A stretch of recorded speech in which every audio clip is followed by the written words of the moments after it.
ব্যক্তির পুত্রকে কি কি কাজ তথা অনুষ্ঠান সম্পাদন করতে হয়। তাই ভিডিওটি শেষ পর্যন্ত দেখবেন আর সঙ্গে আমাদের চ্যানেলটি সাবস্ক্রাইব করে আমাদের সাথে যুক্ত থাকুন। নমস্কার বন্ধুরা, আমি জিৎ আর আপনাদের সকলকে স্বাগত জানাই আমাদের সনাতন কাহিনীর পরিবারে। মৃত ব্যক্তির পুত্রকে কি কি কাজ সম্পন্ন করতে হয় তা জানানোর পূর্বে দশকগাত্র বিধি কি তা জানা দরকার। গরুড় পুরাণে ভগবান শ্রীহরি বিষ্ণু বলেন যে দশকগাত্র বিধি ধারণ করে সৎ পুত্র পিতৃঋণ থেকে মুক্ত হয়। এই বিধি অনুসারে পুত্রকে সর্বপ্রথম তার পিতার মৃত্যু শোক ত্যাগ করা আবশ্যক এবং এরপর ধৈর্য সহকারে সাত্ত্বিকভাবে পিতার পিণ্ডদান করা দরকার। এই বিধি অনুসারে পুত্র ও পরিবার পরিজনদের কান্নাকাটি করতে নিষেধ করা হয়, কারণ কান্নাকাটির জন্য পিতারূপী আত্মাকে তখন চোখের জলের সূক্ষ্ম তত্ত্ব এক প্রকার বাধ্য হয়ে পান করতে হয়।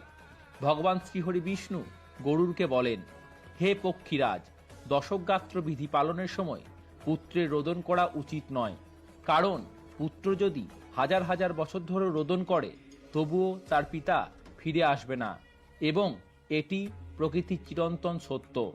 হে গরুড়, পৃথিবীতে যার জন্ম হয়েছে তার মৃত্যু নিশ্চিত, তাই বুদ্ধিমান ব্যক্তিকে জন্ম ও মৃত্যুর বিষয়ে শোক করা উচিত নয়।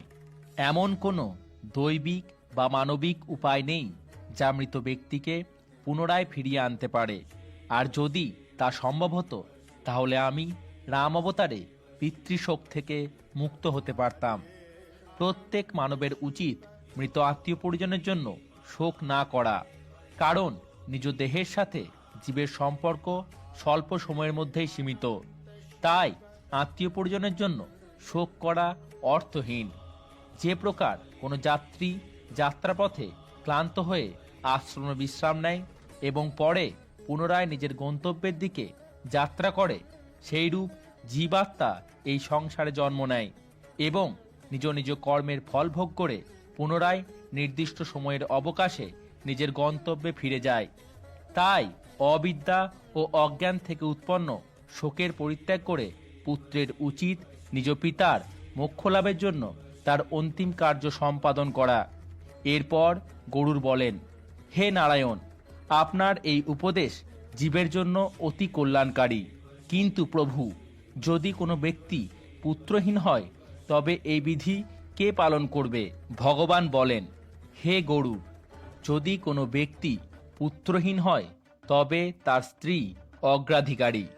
আবার স্ত্রীর অনুপস্থিতিতে সহোদর ভ্রাতা এবং সহোদরের অনুপস্থিতিতে ব্রাহ্মণ এই দশকগাত্র বিধি সম্পাদন করার অধিকারী। একই সাথে ওই ব্যক্তির সহোদর ভ্রাতার পুত্রগণও এই বিধি সম্পন্ন করতে পারবে, কারণ শাস্ত্রমতে এক পিতার উৎপন্ন ভ্রাতাদের মধ্যে যদি কেবল একজন ভ্রাতা পুত্রবান হয় তবে সেই পুত্র দ্বারা সকল ভ্রাতা পুত্রবান হয়ে থাকে। যদি সকল ভ্রাতা পুত্রহীন হয় তবে মৃত ব্যক্তির মিত্র পিণ্ডদান করতে পারে। আবার সকলের অনুপস্থিতিতে পুরোহিতকেই এই কার্য সম্পাদন করা উচিত। যদি কোনো ব্যক্তি তার মিত্রের তথা অনাথ প্রেতের অন্তিম সংস্কার করে থাকে তবে সে সহস্র যজ্ঞের ফল পেয়ে থাকে। এরপর ভগবান শ্রীহরি গরুড়কে বলেন, হে গরুড়, যদি কোনো ব্যক্তির মৃত্যুর পর একাধিক পুত্রের মধ্যে সম্পত্তির বন্টন হয় তবুও দশকগাত্র স্বপিণ্ডন ষোড়শ্রাদ্ধ কেবল একজন পুত্রেরই করা উচিত। দশকগাত্র বিধির জন্য পুত্রের উচিত একবার আহার গ্রহণ, ভূমিতে শয়ন এবং ব্রহ্মচার্য পালন। এর দ্বারাই প্রেতরূপী পিতার মুক্তি ঘটে। হে পক্ষীরাজ, যে পুত্র এই বিধি সম্পন্ন করে তার 7 বার পৃথিবী পরিক্রম করার ফল প্রাপ্তি ঘটে। দশকগাত্র ও বাৎসরিক শ্রাদ্ধ সম্পন্ন করা পুত্র গয়া শ্রাদ্ধের ফলও পেয়ে থাকে।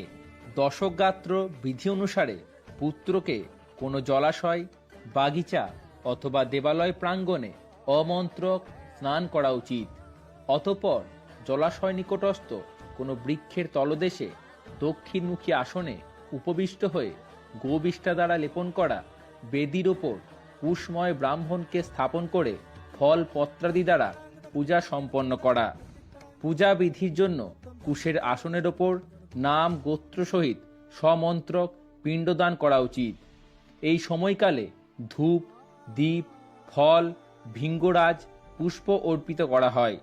অতঃপর অন্ন, বস্ত্র, জল, অন্নাদি প্রভৃতি দ্রব্য মৃত ব্যক্তির নামে অর্পিত করা হলে মৃত ব্যক্তির জীবাত্মা তৃপ্ত হয়।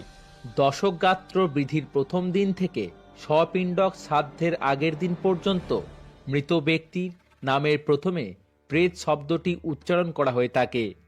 দশম দিনে কার্য সম্পাদনকারী পুত্রকে মুণ্ডন করা আবশ্যক এবং 10 দিনব্যাপী প্রত্যেক দিন একজন ব্রাহ্মণকে মিষ্টান্ন ভোজন করার পাশাপাশি ভগবান শ্রীহরি বিষ্ণুর নিকট প্রেতের মুক্তির জন্য প্রার্থনা করা উচিত। তো বন্ধুরা, মৃত ব্যক্তির পুত্র যদি এই প্রকার বিধি দ্বারা কার্য সম্পাদন করে তবে ওই ব্যক্তির মুক্তির পথ প্রশস্ত হয়। ভিডিওটি ভালো মনে হলে এটি বন্ধু ও আত্মীয় পরিজনের সাথে শেয়ার করুন আর চ্যানেলটি সাবস্ক্রাইব করে আমাদের সাথে যুক্ত থাকুন। আজ এ পর্যন্তই।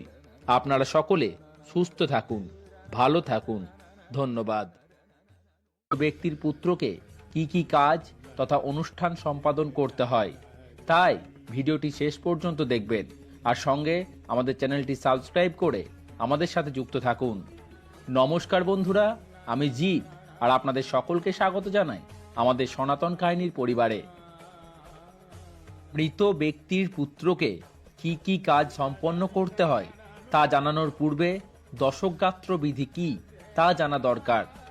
গরুড় পুরাণে ভগবান শ্রীহরি বিষ্ণু বলেন যে দশকগাত্র বিধি ধারণ করে সৎ পুত্র পিতৃঋণ থেকে মুক্ত হয়। এই বিধি অনুসারে পুত্রকে সর্বপ্রথম তার পিতার মৃত্যু শোক ত্যাগ করা আবশ্যক এবং এরপর ধৈর্য সহকারে সাত্ত্বিকভাবে পিতার পিণ্ডদান করা দরকার। এই বিধি অনুসারে পুত্র ও পরিবার পরিজনদের কান্নাকাটি করতে নিষেধ করা হয়, কারণ কান্নাকাটির জন্য পিতারূপী আত্মাকে তখন চোখের জলের সূক্ষ্ম তত্ত্ব এক প্রকার বাধ্য হয়ে পান করতে হয়।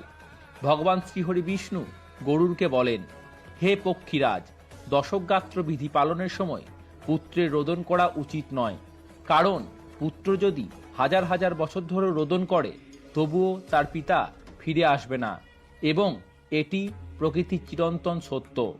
হে গরুড়, পৃথিবীতে যার জন্ম হয়েছে তার মৃত্যু নিশ্চিত, তাই বুদ্ধিমান ব্যক্তিকে জন্ম ও মৃত্যুর বিষয়ে শোক করা উচিত নয়। এমন কোনো দৈবিক বা মানবিক উপায় নেই যা মৃত ব্যক্তিকে পুনরায় ফিরিয়ে আনতে পারে, আর যদি তা সম্ভব হতো তাহলে আমি রাম অবতারে পিতৃশোক থেকে মুক্ত হতে পারতাম। প্রত্যেক মানবের উচিত মৃত আত্মীয় পরিজনের জন্য শোক না করা, কারণ নিজ দেহের সাথে জীবের সম্পর্ক স্বল্প সময়ের মধ্যেই সীমিত। তাই আত্মীয় পরিজনের জন্য শোক করা অর্থহীন। যে প্রকার কোনো যাত্রী যাত্রাপথে ক্লান্ত হয়ে আশ্রমে বিশ্রাম নেয় এবং পরে পুনরায় নিজের গন্তব্যের দিকে যাত্রা করে, সেইরূপ জীবাত্মা এই সংসারে জন্ম নেয় এবং নিজ নিজ কর্মের ফল ভোগ করে পুনরায় নির্দিষ্ট সময়ের অবকাশে নিজের গন্তব্যে ফিরে যায়। তাই অবিদ্যা ও অজ্ঞান থেকে উৎপন্ন শোকের পরিত্যাগ করে পুত্রের উচিত নিজ পিতার মোক্ষ লাভের জন্য তার অন্তিম কার্য সম্পাদন করা।